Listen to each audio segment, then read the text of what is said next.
So we're here on a Sunday. You're not distilling on Sundays. Correct. Yeah. How many days a week do you distill these days? 5. Okay. We'll run double shifts quite often during the harvest.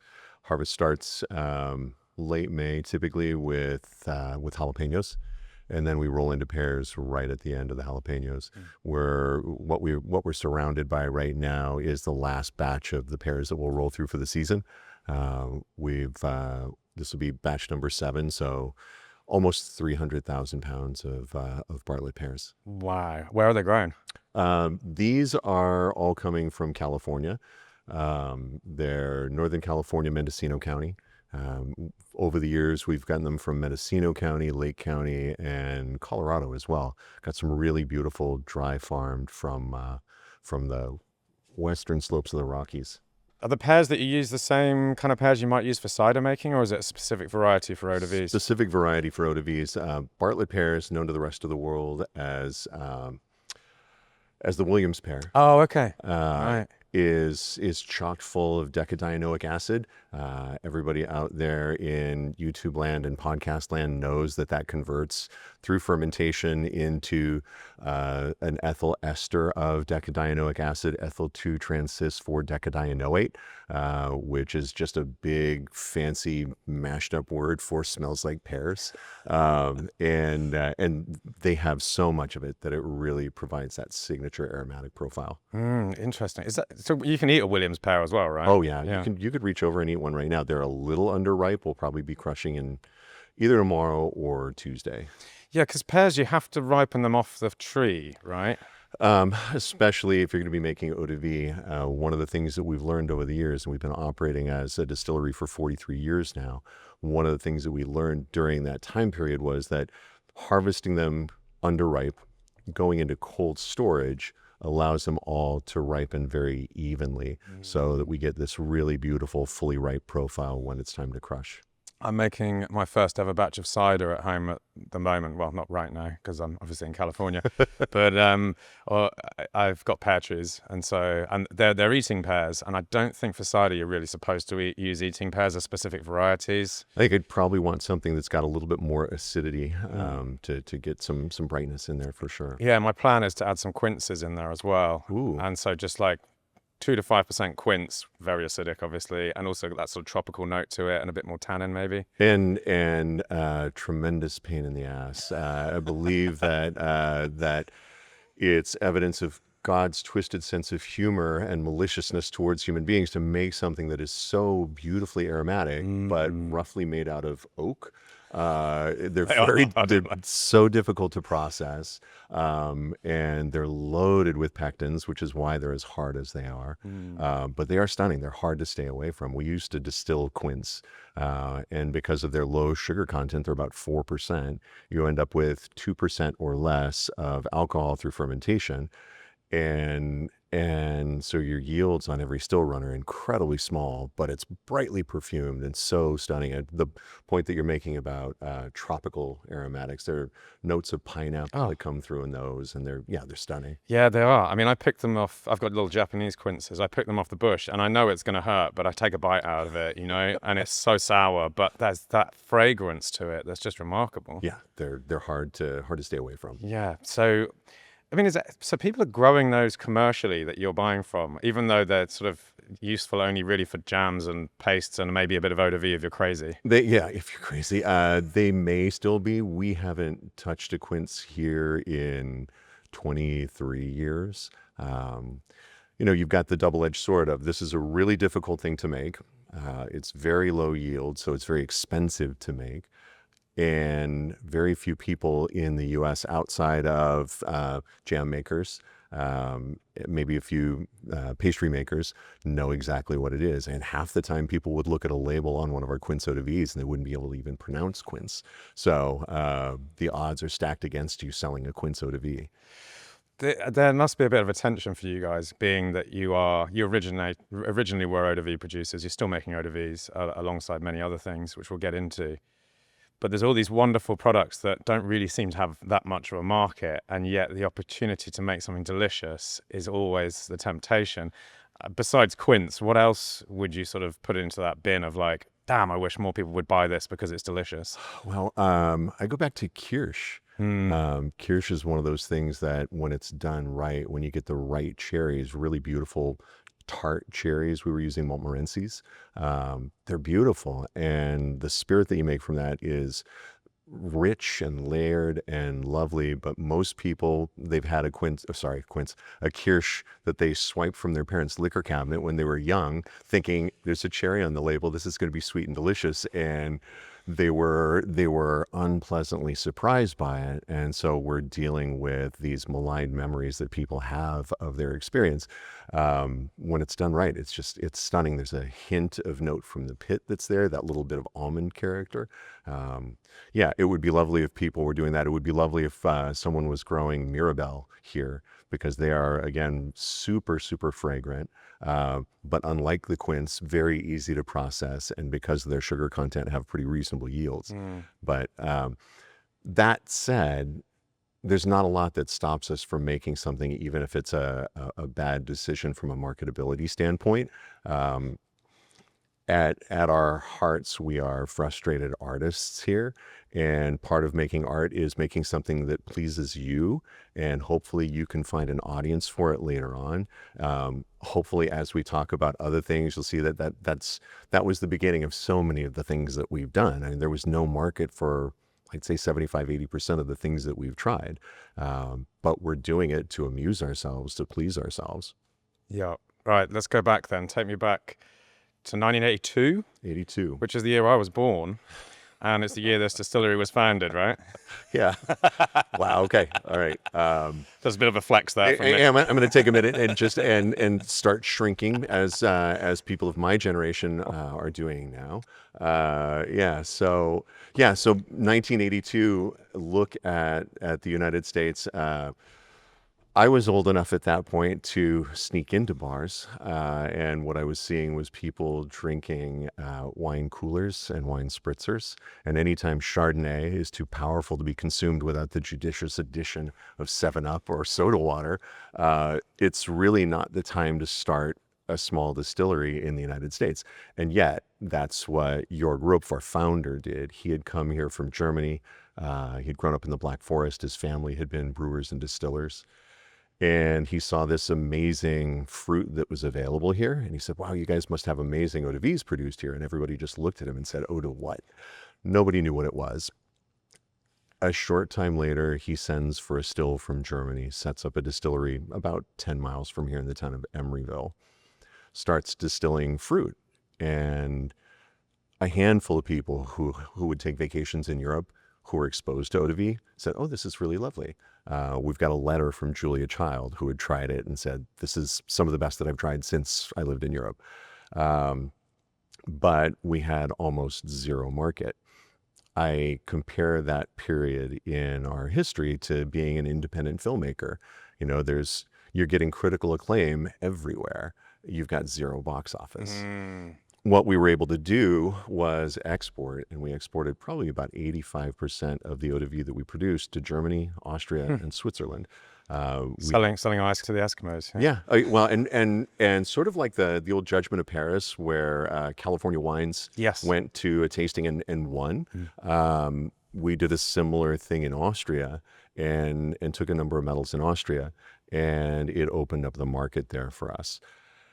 That kept us alive for a very long time. Fast forward to when I showed up, you would have been 14 when I started at the distillery.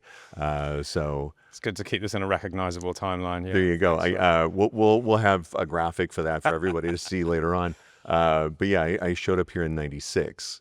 I had been a brewer. Before that, nuclear engineering. I ran a power plant on an aircraft carrier. Went into brewing, and a friend of mine was kind enough to give me a bottle of Lagavulin. It was the very first spirit that I had ever tasted. Really? that told me a story. Right, got you. I had tasted spirits before, and I thought, okay, this is a much faster pathway to getting to the party. And I didn't think that they were worth anything more than that. Yeah. Lagavulin just unfolded, and it was so beautiful. And I said, I need to learn how this is made. I want to know, I want to understand this product. Started getting books from the library. There was no internet back then. You probably don't know a time without an internet. Vaguely remember it. Okay. It was a very dark period. And as I'm studying, I'm seeing that essentially the first step of making whiskey is making beer. And I thought to myself, I have this part down. I need to start distilling. I need to learn how to turn that beer into whiskey. Got a still, set it up in my garage, started bringing beer home from work and distilling different styles of beer. And what I recognized very quickly was that all the different roast levels of malt, the things that would take something from being a very light, pale beer up to a brown ale, porter, or a stout, provide an array of flavors and aroma in your finished product. And I also saw that nobody was doing that. Came to St. George Spirits, started talking with Jörg, brought him a bottle of my homemade whiskey as my CV, and he tasted it, proclaimed that it was inoffensive, which broke my heart at the moment. I learned within maybe a year that inoffensive is high praise for Right. Was this an aged spirit or not? Not aged. It was oak chipped. Okay. I didn't produce enough to fill a barrel. Couldn't get a barrel. Just a poor little brewer kid. I said, this is what I want to do with my life. And he said, we'll try you out for a month. That was nearly 30 years ago. So I think the trial's going okay. I showed up in the beginning of our harvest season. We were doing cherries, then we were doing raspberries, then we were doing pears. After pears, we went into grappa production, which is something that we would do for wineries. And after that, it was time to start tinkering with whiskey. That became what we did for the next few years, making whiskey, laying that down in barrel. I don't know if this is the appropriate time to go into what that looks like, but for us, the base of 2-row pale malted barley provides the bulk of the fermentable content. Crystal malt at about 120 Lovibond, what you'd find in a nice amber ale. Chocolate malt and black patent malt, and then Bamberg malt, which is from a town in Germany called Bamberg. They eat a lot of smoked meats, and there's a beer called Bamberg as well, isn't there? Really dark. Smoky. Rauch malt. Yeah. Smoky beer, isn't it? It is, and there are a lot of people who want something that contrasts with the food. They wanted something that matched. So it's a malt that's smoked over alder and beechwood. Very different smoke profile. We played with some peat smoked barleys. They were available. They're still available. The problem with that was it ends up smelling and tasting like somebody else's product. And this is part of our makeup here is I don't want to say something that somebody else has already said. So finding a new way to enter into the conversation, bringing a new topic in that's a valid topic was really, really important at the time. So all those other malts and having some smoke, but have it be a very different smoke, more of a culinary focus smoke, made a lot of sense. So right off of the still, this whiskey, before it hits a barrel, has chocolate, has coffee notes, has some really beautiful roasted hazelnut from that crystal malt, a little bit of nice, light, sweet smoke from alder and beech, and a little bit of fruitiness from the yeast contribution. We use a brewing yeast and ale yeast to be able to bring that fruitiness into the picture. And then select barrels appropriately to shape all of those things, but not cover up the work of the distiller. As very egotistical distillers, we want to make sure that our work is showcased, not the Cooper's. So there's very, very thoughtful barrel selections here. I like that. You need a little bit of ego to make sure that your work comes through as intended. If you're creating new things, if you're trying to break down categorical boundaries, you need to have a lot of ego. It is a very confidence-driven process. You mentioned it was important that your spirits had a sense of the place or they came from, or that they didn't imitate someone else's product. When did that sort of become a part of the philosophy of St George Spirits? Was it there from the start? I don't know that it was necessarily there from the start as a super intentional thing. I think there's a really great conversation to be had about different styles of distillation based on the substrate that you're distilling. Eau de Vie making, the the the hard work, the heavy lifting is done as you're selecting fruit. You want to get fruit that has the best qualities of that fruit. They typify that fruit. Once you've got that, your job is not to screw things up. Yep. You want to make sure that you're fermenting appropriately to maintain all those aromatics. So we've got pears here. Let's talk about those. We crush those pears and then we start chilling them down as quickly as possible. We'll get those down below 60 degrees Fahrenheit. And then once That's just to limit oxidation of it? to limit the activity of any wild yeast. With wine, you're looking for wild yeast to a great extent because you're bringing in complexities. We don't want any complexity beyond what the fruit already has. We're selecting a strain of yeast for the pears, EC1118. It's a champagne strain. It has a strong killer factor, so it's going to help mitigate any activity from wild yeast or bacteria. It also has a thumbprint of its own that's more in the green apple side of things, which helps support a lot of those pear characteristics. It also likes to ferment cold. So that cold fermentation helps keep aromatics from bursting out into the air here, and limits all the other microbial activity. Can you make great eau de vie with wild yeast? I imagine you could make a really good one, but you can't count on it. With something like an eau de vie, we want to make sure that we're trying to hit consistent flavor profiles of that fruit. I think if we had a much better eau de vie market here, having some wild yeast would be potentially interesting. We've had some experience with wild yeast with things like plums. Plums have so much sugar, they just want to take off on their own even before you hit them with a starter. I remember a batch of plums that we did probably 25 years ago where I was standing on top of the fermenter and I could feel it rumbling from the fermentation activity. And it made a beautiful eau de vie, but it smelled and tasted very tropical. There was a lot of banana and a lot of pineapple because of all that wild yeast contribution. The problem there is there aren't pineapples or bananas on the label. This is a plum eau de vie. And if you pick up a glass, what I want that glass of eau de vie to do is transport you to another place. We're sitting here, we're surrounded by 40,000 pounds of barley pears. That's what you smell in this room. When you pick up a glass of the eau de vie that we're going to make from this, it's like being in this room right now. That's what it needs to be. And if your nose is in a glass and you're smelling bananas and pineapples after being surrounded by plums, I failed at being an eau de vie maker. So the intentionality there of making something that's great, making things, I guess where we wanted to stand out with eau de vies was to make the best possible eau de vies that we could. It's not until you get into things that have a very different set of intentions that the whole idea of bringing something new to the conversation really stands out. Yeah, I suppose like with whiskey, where you want a fermentation that's going to create fruitiness that isn't naturally there when you eat a sprig of barley, Right. but you do want it there in whiskey because I guess that's associated with that particular style of spirit.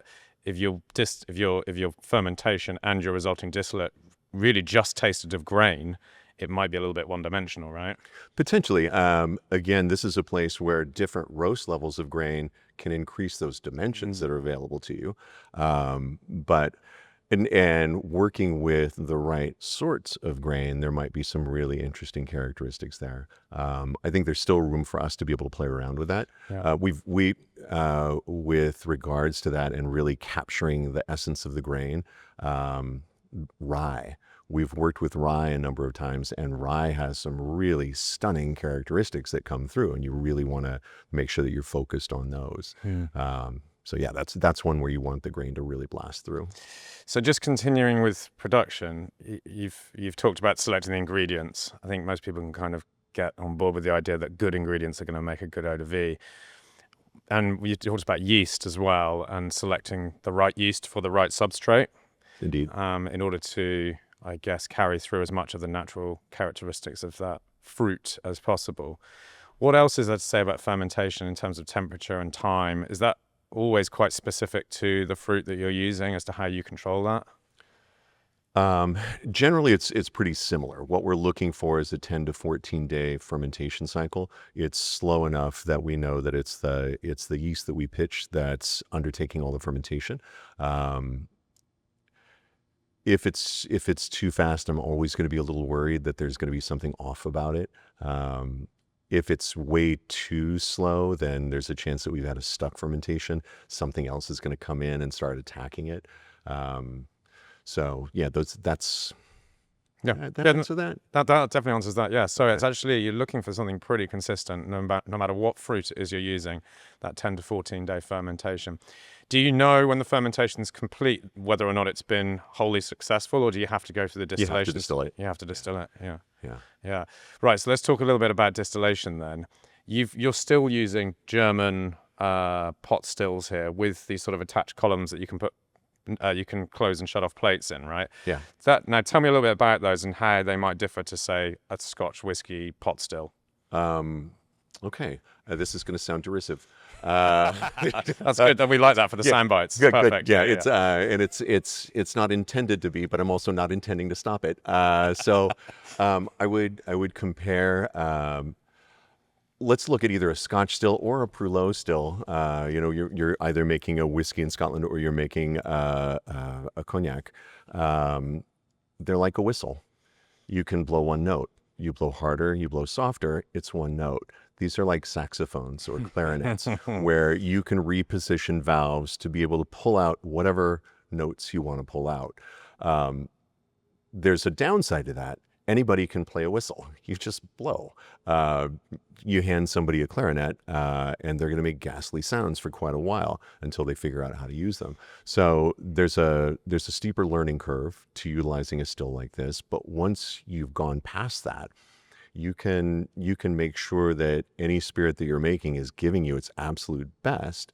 And as you're going through the still run, I mean, again, let's talk about distillation. As we're running through a batch of fermented pears, there's a mash that goes in there that looks like pear sauce. All the solids are present in the fermentation. They're all present in the still as well.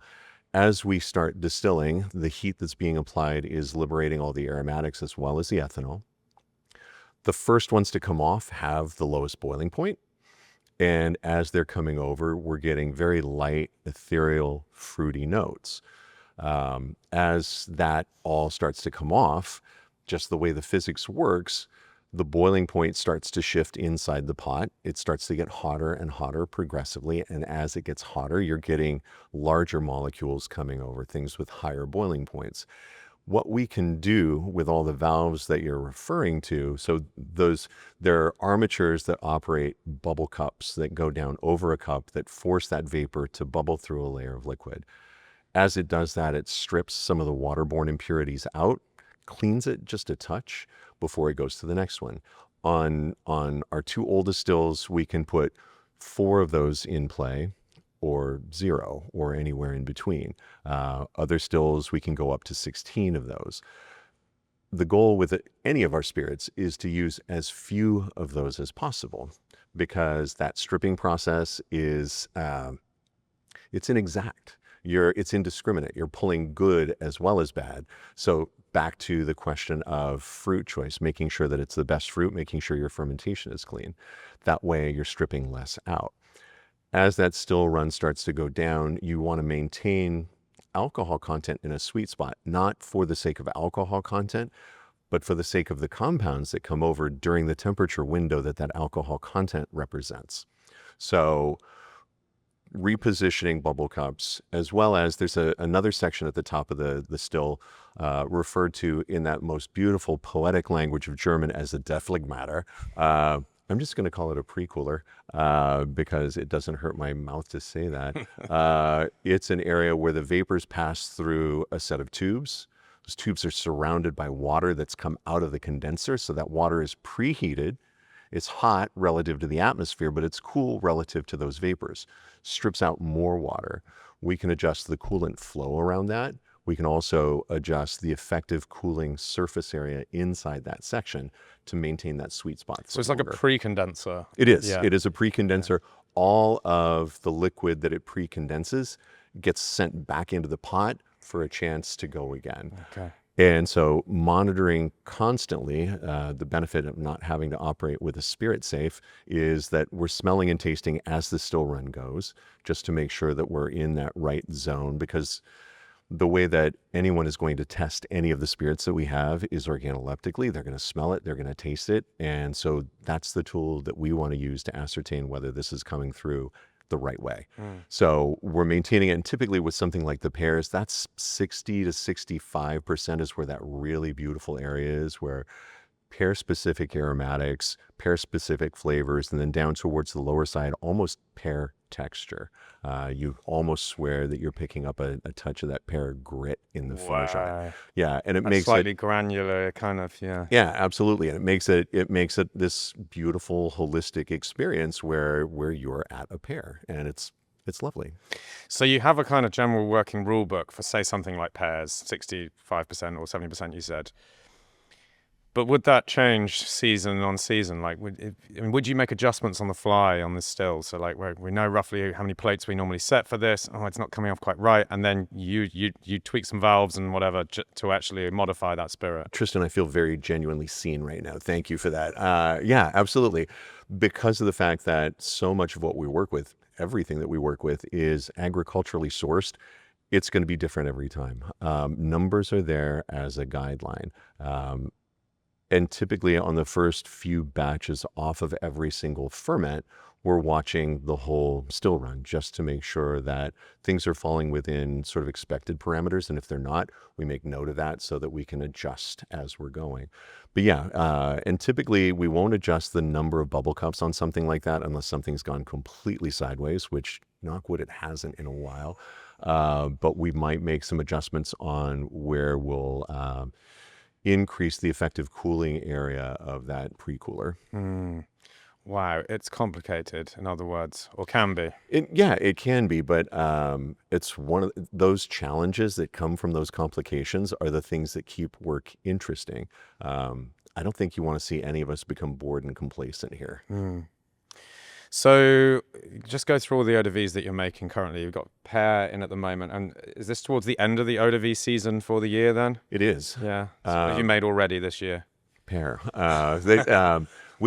We were doing raspberry for quite a while, but the raspberries that we were sourcing were coming from Upper Washington State, right along the Meeker River.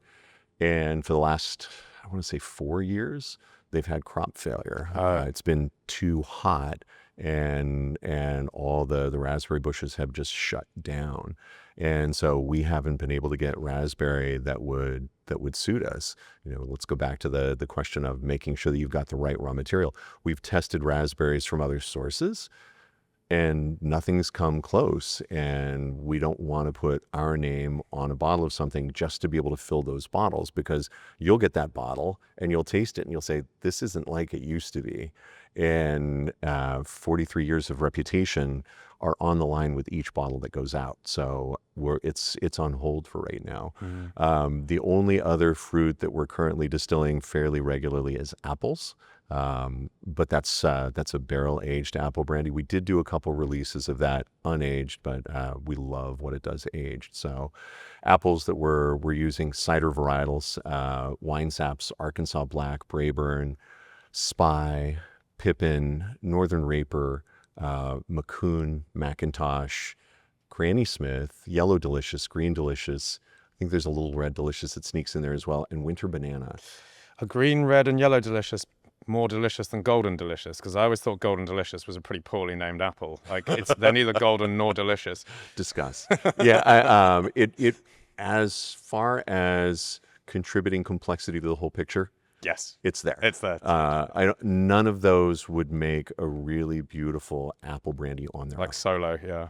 Yeah, so it's all the things that they bring into the picture, and the winter banana goes in unfermented directly into the still, and that's a trick that we learned a very long time ago when we were distilling apples, and realizing that apples, once you've fermented them, there's not a lot of character that's going to distill over identifying it as apples, which is one of the reasons that in Calvados, they're allowed upwards of 25% pears in their apple brandy. I don't want to use pears to make our apple brandy taste more like apples. What I'd rather do is put fresh apples into the still. we were talking about the sweet spot for the pears being 60 to 65%. On the apples, because we're putting whole apples into the still, we're trying to distill the water fraction over. So we'll drop down closer to 50%. Higher boiling point, we're getting the waterborne compounds from those apples, delivering that. And it gives this beautiful, bright, fresh apple quality. So you're using fermented apples, and then you're almost using apples as a botanical as well. Correct. Yeah. Yeah, just as a source of water. And it's one of the things that we've learned over the years is that the water in something is just as important as the ethanol that's there.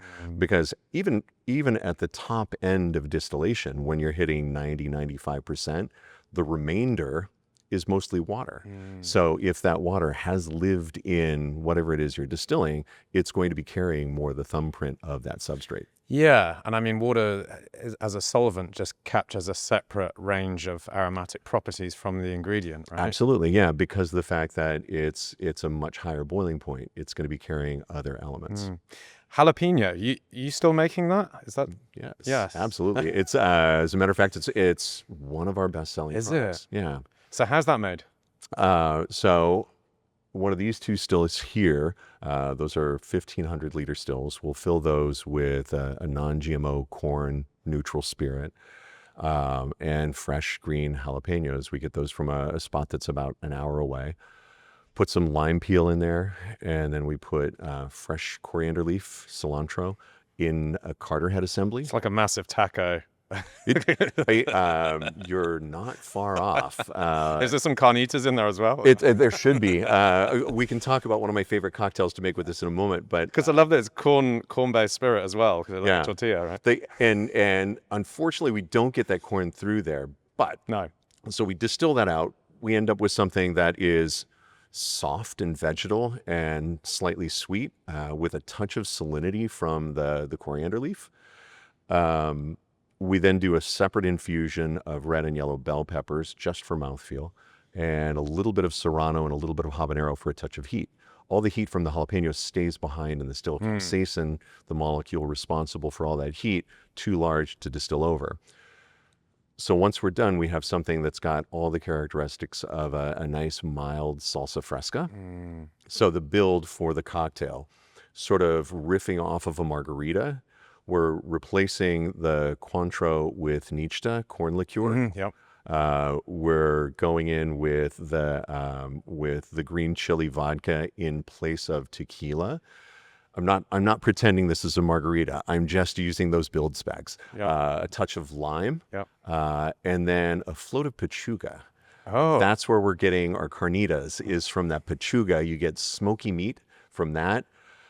As soon as sounds delicious. It is. It's delightful. I love a good savory cocktail. Yeah, this works beautifully in that. That Nixta corn liqueur is really good. I've actually had Ivan Saldana on the podcast who makes that. Oh, really? Well, I'm gonna look that one up and listen to it. So I love the idea of something like that. Nobody was looking for that. There was no focus group that was ever going to come up with, I know the next big thing, it's corn liqueur. So the sort of madness that goes into creating something like that is the sort of thing that I respect quite a bit. Yeah. So should we talk a little bit about gin, because we got onto sort of botanical spirit now. And I was in a bar last night, actually. Oh damn, what's it called? The Royal Cuckoo Club. Okay. And a woman came in and Bran called your terroir gin. Really? For a what cocktail was she drinking? Bee's knees. Oh, fantastic! And I was gonna ask her. Oh, can I just ask why'd you Bran call St George terroir, just to sort of understand where the sort of thought process there, because obviously it's a local gin, so I guess there's that. But whether or not she had something to say about the botanicals or the flavour of it, which I'm sure what she would have done, it would have been very positive. But I never got around to asking her because I was too involved in the beer and the shot of mezcal I was drinking. But anyway, next time, yeah. So tell me about the development of these products, because you've got a few different gins, haven't you?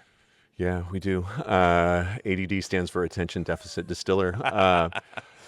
I mean, I'm interested to understand like the formulation of each of them, but also how you sort of draw from these Eau de Vie producer sensibilities when it comes to putting together a botanical recipe for a gin. Well, so with Eau de Vie, we're looking for a clear representation of that fruit. With a gin, I'm looking at each of the individual botanicals as paint colors to paint a complete picture. I stayed away from gin for a very long time because of the fact that I was trapped in this spot where every gin that I was seeing was basically someone's riff on a London dry style.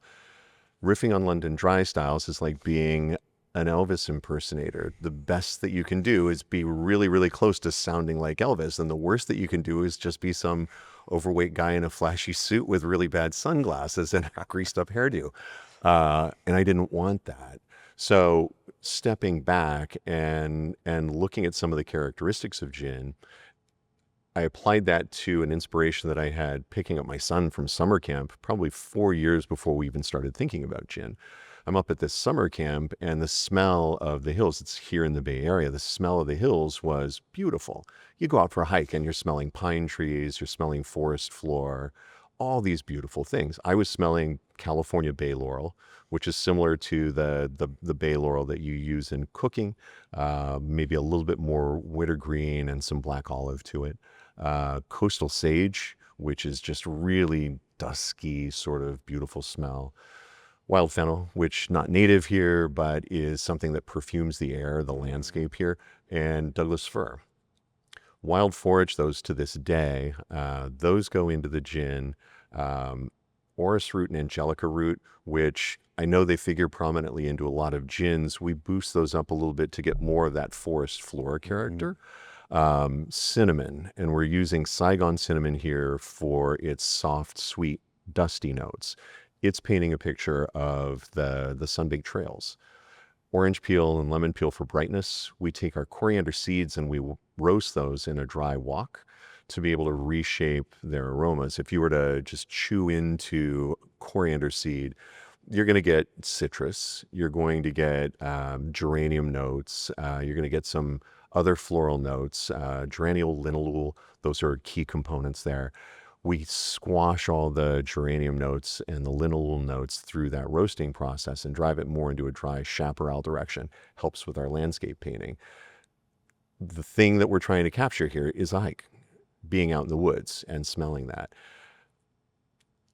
It became a gin as I was thinking about gin and the complaint that so many people have about gins being too piney. I'm going to up the ante on that pininess and see whether the problem really is with that, and it's not. 9 times out of 10, we put this gin in front of people who don't like gin, and they're converted to gin drinkers. Equally, you put it in front of a gin drinker, they enjoy it. We're not dumbing down the juniper, we're smartening up the other botanicals. But again, the point is that it's transportive. And that's what I want from a spirit. I want it to take you somewhere. I don't want you to pick up a glass of it, taste it. If the first thing that comes to mind is, oh, that's smooth, I failed. And I'm depressed about that. But if you pick it up, and so the first person that I poured it for, bartender in Berkeley named Ryan Murph. Ryan, if you're out there, hi. He poured it into a glass, smelled it, tasted it, said, I feel like I'm at my parents' cabin on the Russian River. I can smell all the leaves. I ran over. I'm like, yes, this is a score. He puts it in front of a guy at his bar, happens to be from Poland. He smells it, tastes it, and says, I feel like I'm in the old country with my grandmother foraging mushrooms. Wow. It doesn't matter which forest you find in it. Yeah. If you've got a personal connection, that's meaningful. That's art. We're transmitting human emotions through a non-emotional conduit. And that's what I care about with these things. And so that becomes a huge part of any spirit that we make. But the terroir, I feel like, really sticks the landing on that the best. Yeah, so it sounds like with the eau de vies, you're taking an ingredient and capturing its quintessence, right? The essence of it in the bottle. Yes, well said. But with the gin, you're actually taking a place and then building the composites in order to capture that. So much to the point where I can't hike now without wanting a martini. It's I want a martini right now, just hearing you talk about it. As do we both. Remarkable. I mean, it is fantastic. I remember writing about it years ago for my gin book and saying very nice things about it and how it Thank you. I think both in terms of its quality, the way it captures ingredients and takes you to a place and transports you, but also as a statement for what American gin could be as well. And like you say, it deviated. It's noticeably gin. It still tastes like a gin. It performs like a gin in cocktails, but it has its own unique fingerprint. And that was, I think, really impressive. It's still impressive now. Egotistical gin. Just getting it ice cold and serving a glass of that alongside a dozen oysters is a happy meal for me. And I firmly believe that the bramble was invented waiting for terroir gin to come around and perfect it. Well, that forest thing, yeah. There's a beautiful, in a well-made creme de mure, there's a beautiful characteristic that comes from the seeds of the blackberries that carries more landscape, carries a little bit of a grassiness and sort of seaweed, so brings a coastal grassland sensibility to it. It's one of my top 5 cocktails. Oh, that sounds amazing. Do you make creme de mure? No. We did do a raspberry liqueur, but let's go back to the raspberries not being right. So, someday we'll be back. Yeah, you can do all the components of a bramble. Well, you need some lemon groves as well. I'm sure you can sort that out. That's easy. And absinthe. Talk to me about absinthe. Absinthe was one of those things that, as a wee baby distiller who had a 10-liter lab still at his disposal, but didn't have the wherewithal to get over to Europe to buy any absinthe, I thought I'll experiment with making it to see what all the fuss is about. First batch that I made was completely undrinkable. I didn't understand the difference at that point between greater and lesser wormwood, Artemisia absinthium and Artemisia pontica. Are they both used for absinthe? They are. Artemisia absinthium in the still, pontica as a secondary infusion. Pontica is much less aggressively bitter. Okay. And so the one that I made was undrinkably bitter the first time around. So you did the Artemisia absinthium in the post-distillation infusion, right? I did, yeah. Rookie mistake. Yeah. Second batch, I didn't make the same mistake. And every year I would make a batch. It was illegal to sell absinthe in the United States at that point. It wasn't illegal to make it. So I made batches and just tasted them and experimented and had a good time with it. And there were years where the experimentation just went weird and silly, where I'd throw pine needles from my Christmas tree, noble fir needles from my Christmas tree from the year in a secondary infusion. It's a good way of disposing of a Christmas tree. It actually helped with my understanding for how a lot of these ingredients are going to work when it came to the terroir gin. Yeah. We didn't. Yeah. But as I was going, I also learned, okay, this is a traditional style of absinthe. I started with a recipe from Pernod that I found in an old Scientific American magazine. And I thought, okay, this is interesting, but I feel like I want to make it my own. And so, again, sort of some less traditional ingredients. We don't use traditional aniseed in there. We use star anise. And that star anise is rounder, gives a much richer palate to the whole thing. We're using a brandy base, Chardonnay brandy. That brandy base helps with mouthfeel. And when you're talking about a spirit that's bottled at 60% ethanol, you want every bit of help that you can get to overcome that astringency. So that brandy helps with that quite a bit. So is that aged brandy? No, it's unaged. Yeah. So that goes into the still with star anise, fennel, and Artemisia absinthium. That's it, just those three? Those three. And then post-distillation, Artemisia pontica, Ricola mint, tarragon, opal basil, stinging nettles, whose job is it to pick those? Lemon balm and hyssop. Oh, it's a purveyor that takes care of that. So no harm to us. Sorry, you were saying lemon balm and hyssop. Hyssop. Right. And so lemon balm and hyssop, bringing in more of the bright citrus qualities that help balance out that palate. They're matching some of the citrus qualities that you get from the Chardonnay brandy. And then the mint helps provide some cleanup for the finish. Tarragon has a lot of the anethol-driven characteristics that you'd find in some of the other botanicals, but takes it out a little farther. Sort of the philosophy here is building a Venn diagram that has number of points of overlap, but creates a larger Venn diagram. So you've got complexity, but it's complexity that's anchored in those overlap points. And that overlap area is largely anise flavor. It is, yeah. And then we've got a secondary one with some of the citrus, and then a little bit with some of the musty aromatics. That stinging nettles are going to bring in some swampiness, along with the wormwood characters. They're going to do that as well.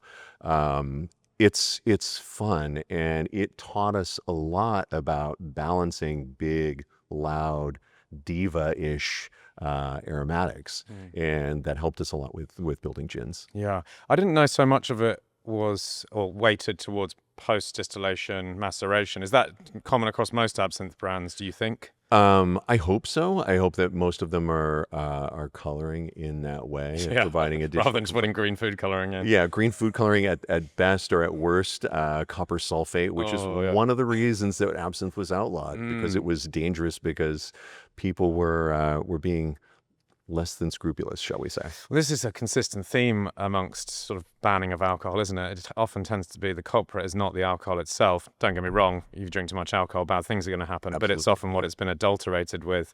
You go back to the gin craze and all the sort of things that have been thrown in gin. And even now, problems, in certain countries with smaller producers. I mean, the one that springs to mind is Lambanog in the Philippines, right? Coconut palm spirit, which I've talked about a couple of times on this podcast before. And I think the production of this product is somewhat vilified because occasionally people drink bad Lambanog, which is, it's got wood alcohol thrown in there or some other unscrupulous ingredient. It's not really the problem with small traditional producer as such, as it is the people who are getting their hands on it and, relabeling it or adulterating it and selling it cheap. Yes. Yeah. We try and avoid that here. Yeah, that's great. Much as possible. Good. It's good to get that across in the conversation, just so thanks. everyone's clear. Yeah. Wanted to make sure we emphasize that point. Great. So, right, and I want to drink absinthe as well. Let's move on from there. I'm glad you didn't say wood alcohol. Let's go back to whiskey. We sort of touched on it at the start, and you mentioned the malts that you're using. And I was sort of saying how whiskey, although you want some of the flavor of the grain to carry through, there's a lot of other things going on there. There's the fermentation, which produces fruitiness. It might be orchard fruits. You might get honeyed notes coming through. And then you've got the cask as well, which can lend characteristics to anything from sort of caramel, butterscotch, white chocolate, but also through oxidative action can generate new esters, tropical fruits, all that kind of thing. So as an Eau de Vie producer, how do you sort of resolve that tension between the base material, the grain in this case, and then the outcome, which inevitably is going to move quite far away from that cereal, maybe not entirely, and otherwise what would be the point in using a different range of grains in your recipe? How do you sort of balance the intention of where it's going to be and what it starts as? Tristan, I think this is what's known as a layup in the Q&A industry. That's what I'm here for. Yeah, thanks, man. This is such an easy one. So when we started making our single malt, we identified the characteristics in that whiskey that we love and select barrels to try and help shape those and grow those. Speaking to the oxidative change that you're talking about, which goes along also with some beautiful evaporative changes. There are lighter alcohols that are lost through the porosity of that barrel. We're selecting barrels that are used bourbon barrels for that. It's something that the Scotch industry has done for quite some time. And there's a lot of wisdom to it because bourbon goes in at 125 proof and leaches out the most aggressive wood characteristics there. I don't want an over-wooded whiskey. I don't believe in putting a frame over my picture. I want it around my picture. Yeah. And so those barrels provide maybe 70 to 75% of the aging for our whiskeys. So very, very little wood coming from that. Lots more of the oxidative and evaporative changes. Then selecting recoopered French oak. The French oak doesn't typically have a lot of the dill lactone that we see in American oak. And you're going to get... Dill lactone, what does that taste like? Does it three guesses. Is it really dilly? It's, taste through a lot of American whiskeys. If they're working with kiln-dried American oak, kiln drying locks in that lactone. It's less expensive than air-dried oak for obvious reasons. You're not sitting on inventory for a lot longer. But yeah, I've tasted a lot of American whiskeys that it smells like a pickle barrel. And while I love dill in things like gravlax or in a salad, I don't like it in my whiskey. That's so interesting. Maybe I'm not very sensitive to that. I've tasted a lot of American whiskey, and don't get me wrong, I have certainly had ones where there's a kind of aromatic pickle note, not pickle as in sour, but yes, I know what you're saying. But it's not something that I recognize a lot in American whiskey. You do. I'll call some out once the cameras are off. I don't like to disparage anybody on camera. Yeah. So, but yeah, it's definitely there, and we like to avoid that. So yard-dried oak doesn't have so much of a problem then, but there's just not that much yard-dried oak in American whiskey barrels, right? No, there's not. Typically, if you're getting American oak that's going to be dried like that, it's going to be for a wine barrel, and 24 months is sort of the sweet spot. There are enzymatic changes that take place in that wood over that time period that eliminate the dill lactone. Fungal effects as well, right? Yeah. So the French oak gives us cinnamon and vanilla, which lovely, beautiful complements. Those really help to accentuate the fruit profile that we get from the yeast. Port cask helps to really shape the chocolate notes that we get from the chocolate malt. Black Forest Gatto kind of. Absolutely, yeah. Those are the key players. It's a nice link back to Jörg, right? Absolutely, yeah. All of this links back to him. The things that will never escape.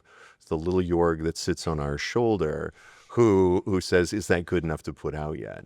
There are products that will never see the light of day that we've made, and they're not good enough to carry that name and to carry, again, 43 years of reputation. We'll get some other barrels that sneak in. We've done some stuff with, there's a California winemaker that makes a very beautiful Sauterne style of wine. They're using Botrytis Semillon and Sauvignon Blanc grapes. Stunning, and they provide this beautiful candy coating for our whiskey. So we'll typically have 1 or 2 barrels in a given bottling on that. Sometimes an apple brandy barrel will sneak in there. Sometimes one of our agricole rum barrels will sneak in there as well. Trying to think if we've gone any stranger than that. The agricole barrels really help accentuate some of those esters. There's some wild, funky esters that come from those barrels. It's usually just a touch that goes in there. And that's an interaction between what was previously in the barrel, that's sort of relatively small amount of liquid in the wood, and then the spirit that you're putting in there, and the two combine, and then something funky happens. They do their magic. And this is where you start talking about different thresholds of sensibility. Yeah. And with that agricole, you don't need very much to know that it's there. Again, black olives, grass, earth. It's really funky. It is the Rick James of rums. It's crazy. We were talking about your agricole before we turned the cameras on, and I was sort of asking you about other sort of this Eau de Vie producer's sensibility towards ingredients, and you were saying how you landed on agricole style rum as your preferred type, and probably that's because you're using a fresh ingredient, i.e. sugarcane, as opposed to molasses, a not a fresh ingredient. Do you want to just double click on that again, the agricole, the journey that you went on, and what product you've made? Yeah, you bet. There was a period of time where I really didn't have an appreciation for rum. And part of my process for dealing with something that I don't appreciate is trying to understand it a little better. And my understanding comes through process. And so I started making rums. First rum was with molasses, as you said. Did a couple of small batches with piloncillo, the little sort of caramelized cones of dark sugar. Did some batches of that utilizing dunder. The dunder ones were definitely much more interesting because of all the strange bacterial side effects. But it wasn't until I started thinking, okay, how does an Eau de Vie maker approach making a rum? We don't use pear concentrate or crystallized pear sugar to make a pear eau de vie. So I have to go to the base material.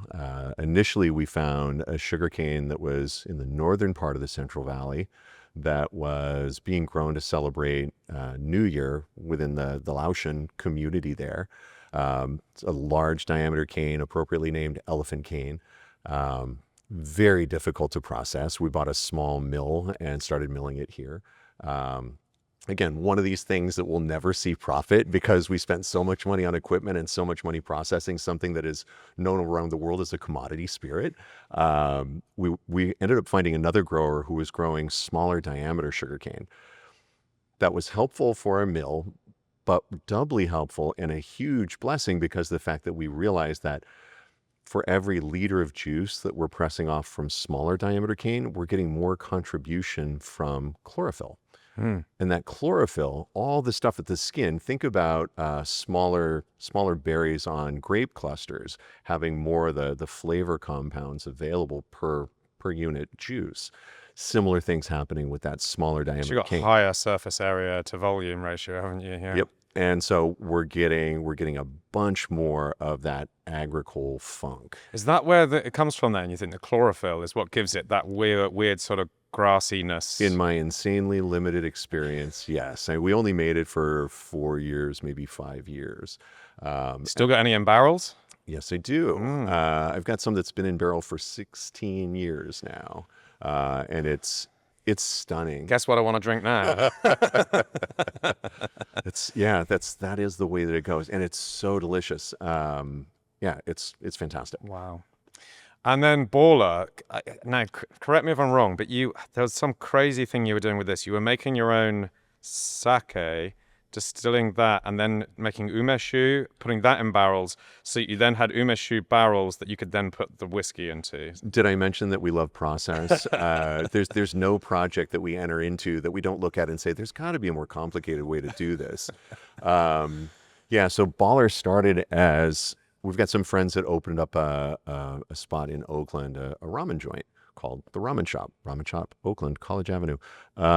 It's fantastic. We found ourselves there like 3 nights a week. And when you're eating this amazing bowl of noodles floating in a rich pork broth, the perfect counterpoint to that is a really well-made highball.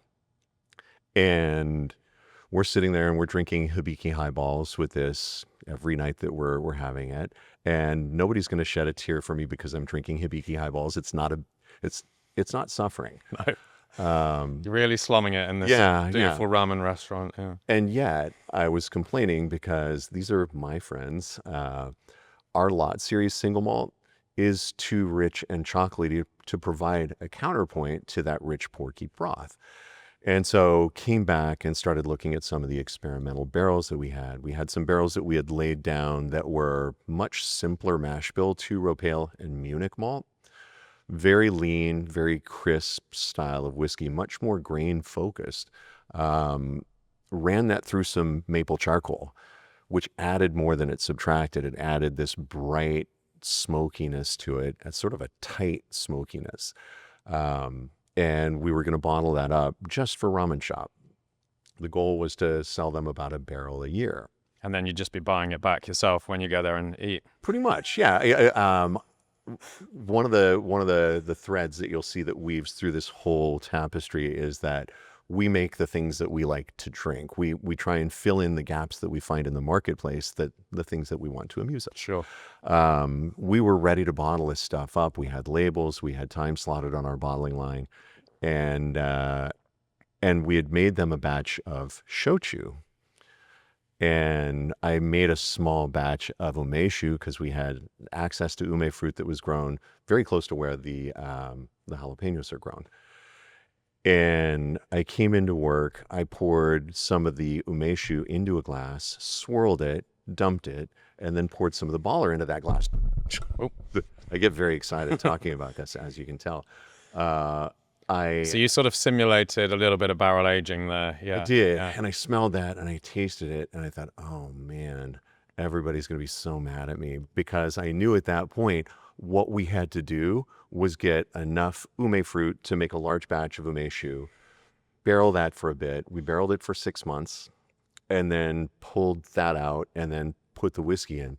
That's become an ongoing thing. Every year for the last 10 years, we've been getting batches of ume fruit, making umeshu, and then we'll pull everything that we've got in barrel out of barrel, batch it all together with the new umeshu, and then it goes back into barrel until we need to fill those barrels or until we've got a fresh batch. So we've got this 10-year Solera of umeshu going, and it's created this beautiful tropical finish on this tight, smoky, focused style of whiskey. What's been really fun about it is, we're doing it for the fun of it. We did this just so that we'd have something for this one account. And it's grown from being what was 50 cases that year to 6,000.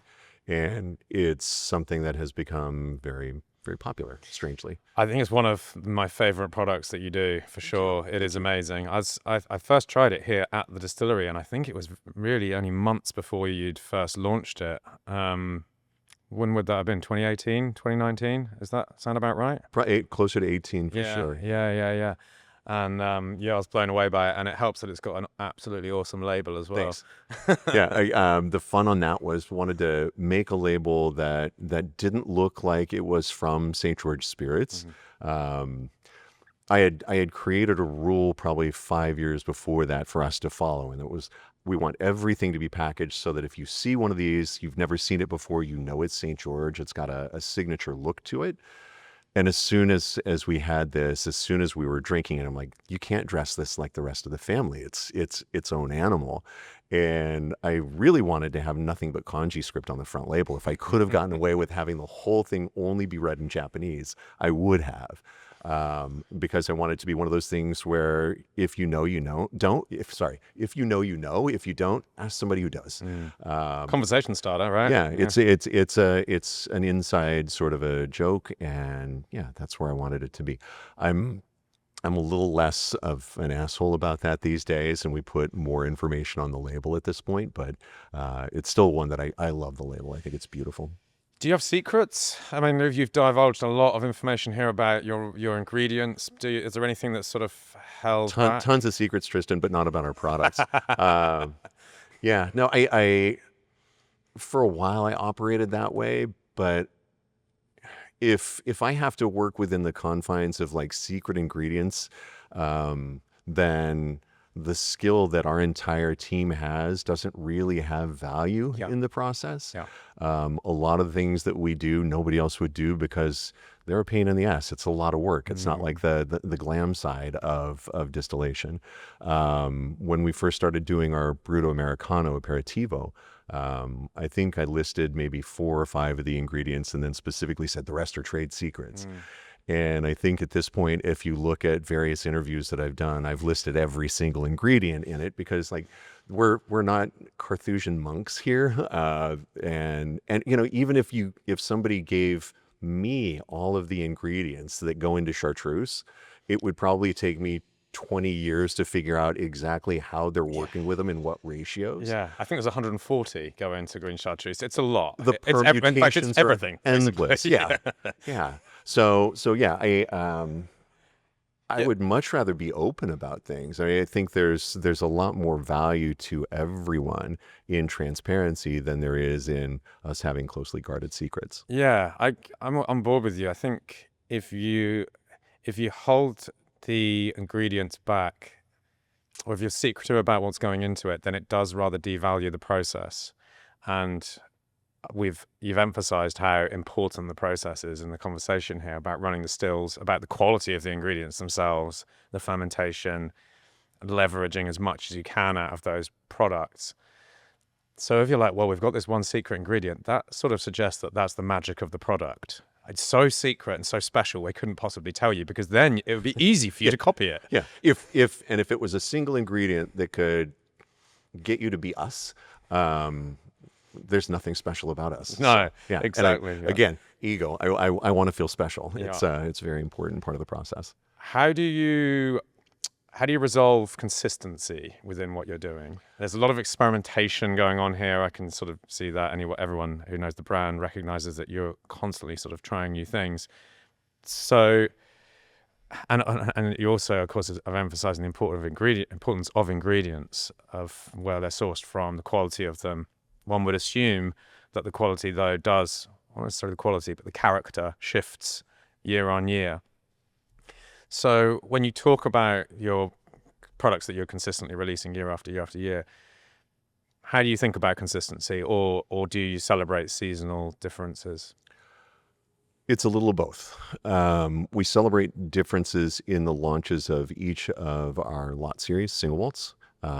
There's always a little bit more age and some slightly different barrel profiles. But with all that, there's always sort of a through line on those. If you smell it and taste it, lot 25, which is what we're releasing this year, alongside our first release of our lot series single malt, you'll see the family resemblance in lot 25, but you'll know that it's grown up. There's a maturation that's there. There's a little bit more of the fruit character is still there because we're still utilizing some younger barrels, but it's also got a little bit more gravitas to it. With regards to something like Pears, the reason that we're doing 7 separate loads of Pears this year, what we do every year, 7 or more, is so that we have multiple batches to be able to blend for consistency. We have parts of batches from probably 4 or 5 years ago at this point. And what we'll do is we'll classify batches as being very aromatic, or having just the right palate, or having this beautiful steely quality that we'll look for, and then blend to make sure that we're on par or more effusively pair than the previous bottling. The places where it's the most delicate dance, the most delicate balancing act, is in things like the gins and the vodkas, because we want to make sure that when it gets to your bar, you don't have to reconfigure a cocktail to be able to have consistency. We want to be a reliable friend for you. And so we identify the components in each of our products that has the greatest possibility of seasonal variation, and those get blended in before bottling. Certain things will go direct into the still, certain things will go into the Carter head assembly, and then other things will be distilled separately. So for example, with the terroir gin, the Douglas fir, separate distillation. The coastal sage, separate distillation. Those are the things that have the greatest variation. Everything else behaves pretty well. And then you can just find parameters. You can just turn them up a little bit more or down a little bit more depending on the seasonal variation when you come to blend. Yes, and what we'll do is we'll do a bench sample. We'll batch in a large tank, typically in a 10,000 gallon tank, and we'll pull a sample of all of the base, the part that doesn't contain the Douglas fir and the coastal sage. And then in typically like a 1 liter batch, we'll add what we had added the last time, taste it alongside, and then determine whether or not we need to make any adjustments for either of those. And it's similar with all of those products. So consistency on things like gin, on things like vodka, super important. Yeah, so on that sort of spectrum of consistency versus celebrating seasonal difference, do you think there's a sort of parallel there to, obviously saying about the use case, but it seems like the ones where they're going to be mixed or messed about with more at the point of consumption are the ones that need to be more consistent so it doesn't throw things off, whereas the ones that are going to be drunk singularly, like a pear, people mix pear Eau de Vie? I don't know. Oh gosh, yeah. We've gotten to the point now where we don't have enough pear Eau de Vie to export. We make more than we made when I first started here. We bottle more than we bottled when I first started here, and it's all consumed domestically, and that's going into cocktails. I mean, if you want to make a cocktail that has pear aroma and pear flavor in it, you can't find a better way to be able to incorporate that. That said, it's consistently bright, effusive, gorgeous pear. There can be seasonal variation. There can be variation, slight variation from bottling to bottling. but it's consistently reliable, and I think that's the important thing. Yeah, that's interesting. So, and I guess, you've got a following now of bartenders and consumers who I would imagine largely respect and know what it is you're doing, what you're trying to achieve with these ingredients and the resulting products you make from it. And they're probably on board with this idea that, well, I wonder what this drink's going to taste like this year with this batch of Pear Eau de Vie and how that might have shifted ever so slightly. And then they can kind of communicate that to their customers and celebrate that as part of their menu or their operation. I hope so, because it's giving them something genuine to talk about. There's a sincere story about the product, and the product is going to carry that story, and hopefully the consumer is at a level where they're going to be able to pick all that up in the finished cocktail as well. Can you envisage a time where Eau de Vie has a grander status within the bar industry? I mean, the kind of places that you're talking about, they're using it, I imagine, are pretty high-end cocktail bars. Can you see a time where Eau de Vies as a category are in a speed rail? Maybe not a speed rail, as in low quality, sort of cheap juice, but are just being reached for more commonly, like you might a gin or a whiskey or a rum? We were talking about the state of the culture in this country before we started rolling. You're imagining a much more dreamlike scenario than we're headed for right now.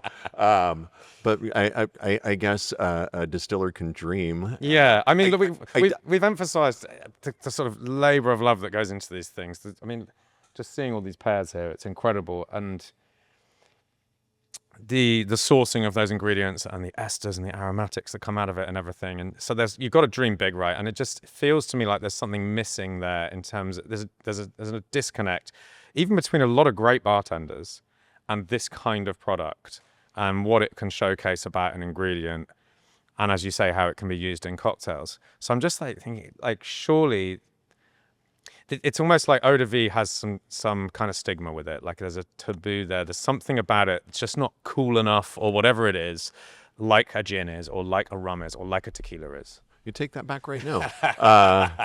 I know that you were positing there was a hypothetical there, but what I'll tell you is that we are selling through Pear Eau de Vie as fast as we can make it. So I feel like, to a healthy extent, we're at that point. I think that we're definitely in a lot of high-end bars, but we're also in, I don't want to say low-end bars, because like anybody who has the taste level to grab a bottle of Pear Eau de Vie and say, I'm going to use this to make cocktails, that's a special bar. Yeah, sure. It doesn't matter their decor. It doesn't matter whether they've got arm garters and wax mustaches or anything like that. What matters is that they're flavor-driven and quality-driven. And so we're in those places. I don't know what our actual volume is right now on our Pear Eau de Vie going out, but it's staggering to me how quickly our last bottling is just about sold out, and we bottled 3 months ago. That was 1,000 cases. So we're blowing through it very, very quickly. So if there was much more in the way of pull through the marketplace, I'd worry that we couldn't keep up quality-wise. And so I want to find that sweet spot where we can keep up with the quality. We have a window that we can operate within. We talked about the pears being refrigerated prior to coming to us. There's a limit to how long you can hold them in refrigeration before they start to go bad. And we've pushed that limit at times, and we suffered from it. So either we would have to get more fermenters and more stills just to be able to keep up with pears if we were going much bigger than we are now.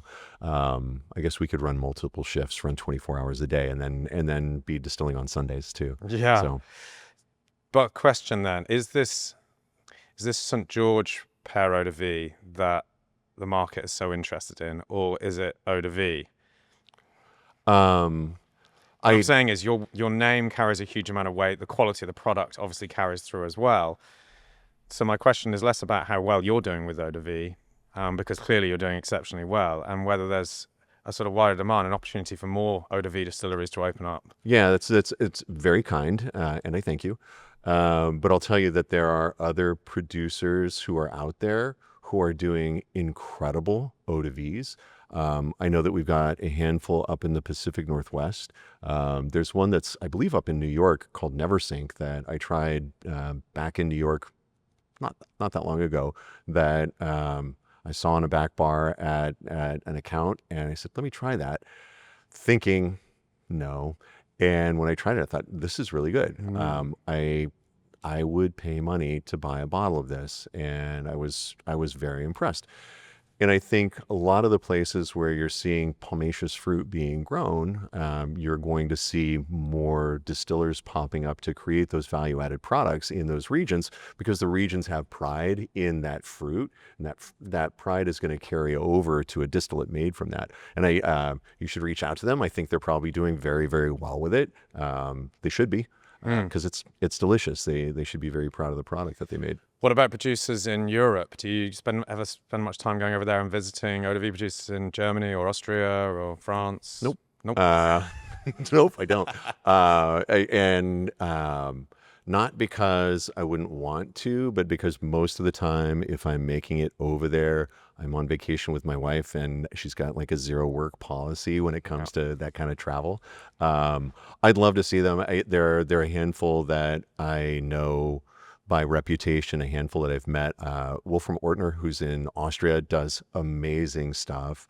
And Reisetbauer, who's, I don't know if you know of him. He's probably one of the craziest distillers who's out there in all the right ways. Makes a really beautiful carrot eau de vie, does some beautiful stuff with ginger. I'd love to go and visit. That's in Germany? That's in Germany, yeah. Right, I'm going to add him to the list. I'm planning a Germany trip. Hans Reisetbauer, yeah. Okay, I like that. Carrot eau de vie, that sounds incredible. It's bright, and it smacks you with a carrot. It's crazy how good it is. Speaking of like crazy ingredients and things like that, what have you got in the pipeline? What are you excited about? What can you reveal? Any R&D going on? There's always a little something going on. Typically what's going on isn't necessarily something that's designed to go out as a new product. We've probably got, 25 individual SKUs right now. And so throwing more at things doesn't make a lot of sense. The whole reason that we continue to experiment is to push the envelope on our craft. Damien Chazelle, who wrote and directed La La Land, I think said it best when he said that if you love an art form, it's your job to push it to its boundaries. That's where growth comes from. And so we continue to play around with things from that perspective. I made the mistake of saying in front of somebody once that what I wanted to do was, I had a project called Crunch Factor 5 where I was going to distill Cool Ranch Doritos. That idea got stolen. The idea got stolen. Yeah. Such a good idea. Yeah. It's such a weird idea. And it got stolen and became an actual commercial product with the cheesy Doritos, I think. Anyway, I have some other thoughts. I'm just going to throw it out there. What the hell? If somebody else does it, then that's on me.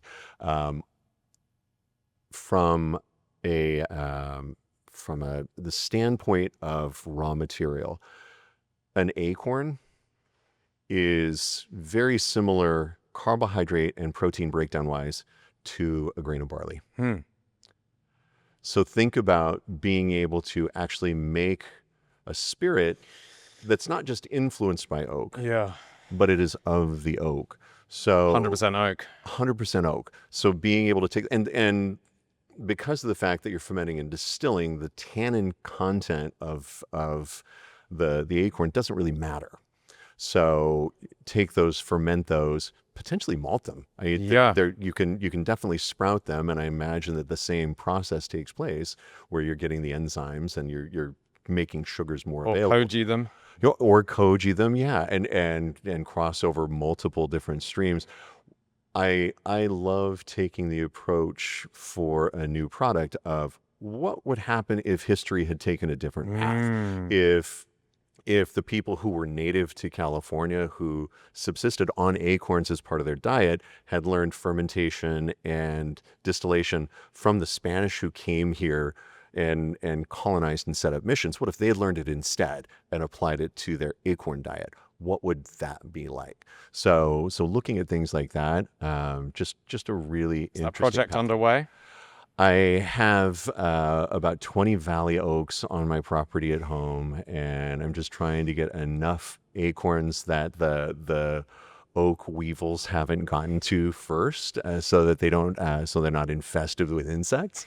We'll see what happens. Wow, that sounds absolutely fascinating. I mean, if you kind of describe St George to someone who didn't know, you could be mistaken for thinking this is a kind of like jack of all trades, throwing things at the wall and see what sticks. You know, most of the great distilleries of the world, they're just doing one thing, and they're doing one thing really, really well. They've never deviated from that. You guys are kind of obsessive about doing anything really well, it seems. And so there's all these little projects. As a sort of business model, it seems like it wouldn't work. Like, wait, what did St George make? Oh, well, they make gin, they make absinthe, they make a whole range of eau de vies. Yeah, they've also dabbled in rum. They're making Japanese-style spirits, liqueurs, and you're like, what, vodkas. Why are they doing all these different things? And so, because you've done so many things so well, and so many of these ingredients are held in such high regard, it feels like you almost sit outside of the spirits industry in a separate industry unto yourself, where it's just this sort of place of experimentation, exploration of flavor, and capturing this and distilling that and infusing this and bottling it up and then tweaking it and then evolving it. Is that how it feels from your point of view? What it feels like from my point of view is that I should just shut up and let you keep talking because like you've got this more dialed in than I do for sure. Yeah, well, the whole idea of a small distiller, craft distiller, the names have been so corrupted at this point. When we showed up, there were no other small distillers. This was the very first small distillery to be established in the United States since Prohibition. The whole reason to exist is to do things differently. If what we're doing is making the local version of something, if the woman that you saw ordering the terroir bee's knees last night was ordering it because we're local, that's like slapping a pork chop around your kid's neck so the dog will play with them. I don't want you to love me because I am here. I want you to love me because of the fact that we're doing something that is not just different, but valid. It's, you know, it's uniquely, it's unique, but it's reasonable. It's not unique for just the sake of being unique. It's something valid to say. And I look at a distillery not as a place to make whiskey, not as a place to make gin. It's a kitchen. You don't walk into your kitchen and just make soup. You walk in and see what you can do. And we want to make things that on one hand impress, but on the other hand also express who we are. I'm fortunate to have been able to be in this industry for, again, nearly 30 years now. Over the course of 30 years, I've changed from the person that I was when I first started here. I've learned things. My tastes have changed. I've gotten older. And throughout all that, the things that I need to express about myself change. We've also brought in more people. Those people all have things to express. So if you look at this like you would look at a band that you followed for multiple decades, you know, think about the Beatles or the Rolling Stones. The Beatles, when they first started, it was just silly pop that they were stealing from older rock and roll Little bands. Richard and the like. Yeah. And then slowly they get influenced by trips to India, by trips on acid, by all various trips. Various trips. And they grow and evolve and they change. They're still themselves throughout, and hopefully as you're listening to them, you grow and evolve with them, and you still have a place in your heart for each of those stages in their evolution. But every single one of those is valid because it's part of a human experience. We don't look at this as commodity distillation. This is part of our human experience, and we want it to be part of somebody else's human experience as well. And so we're trying to express ourselves through it. The dark side to that, the negative side is we're wearing our hearts on our sleeves. If you say, oh my God, this is terrible, we take that to heart. it's personal. None of this is business. It's all personal. It's business when we're cashing checks and paying rent and shit like that, but that's all. It's mitigated to a certain degree by the fact that I don't expect any one of our products to be all things to all people. We've got 4 main gins that we're doing and then 1 barrel-aged extension on one of those. And I don't expect half the people to understand or even like the dry rye because it's such a strange gin. I get that, but it's expressing something that we wanted to express, and you don't need to like it. That's fine. We like it. So I like that, the whole idea of a distillery and a brand being a sort of more like an ongoing conversation with a customer and the end user, rather than just being this static entity that's unshifting. It's interesting though, because a lot of big brands have kind of built their name off being incredibly reliably the same.